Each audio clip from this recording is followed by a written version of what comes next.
সূরার ঘটনা সেটি হচ্ছে সর্বশেষ নবী হযরত ঈসা আলাইহিস সালাতু ওয়াস সালামকে আল্লাহ সুবহানাহু ওয়া তাআলা আসমানে জমিন থেকে আসমানে তুলে নেন। 10 নম্বর যে ঘটনা কোন কোন বর্ণনায় এসেছে, এই ঘটনাটি হচ্ছে বিশ্বনবী মুহাম্মদ রাসূলুল্লাহ সাল্লাল্লাহু আলাইহি ওয়াসাল্লামের নাতি হযরত হুসাইন রাদিয়াল্লাহু তাআলা আনহু কারবালার প্রান্তরে শাহাদাত বরণ করেন।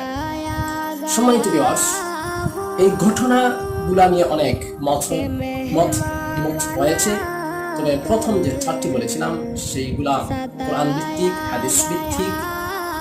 সর্বশেষ যে ঘটনা হযরত হুসাইন রাদিয়াল্লাহু তাআলা আনহু যে ঘটনা, ঠিক আছে, এই দিনেই হযরত হুসাইন রাদিয়াল্লাহু তাআলা আনহু শাহাদাত বরণ করেছেন। এই দিনকে কেন্দ্র করে বর্তমান সমাজে কুসংস্কার ছড়িয়ে পড়েছে। এই দিনে আমাদের সমাজে অনেক মানুষেরা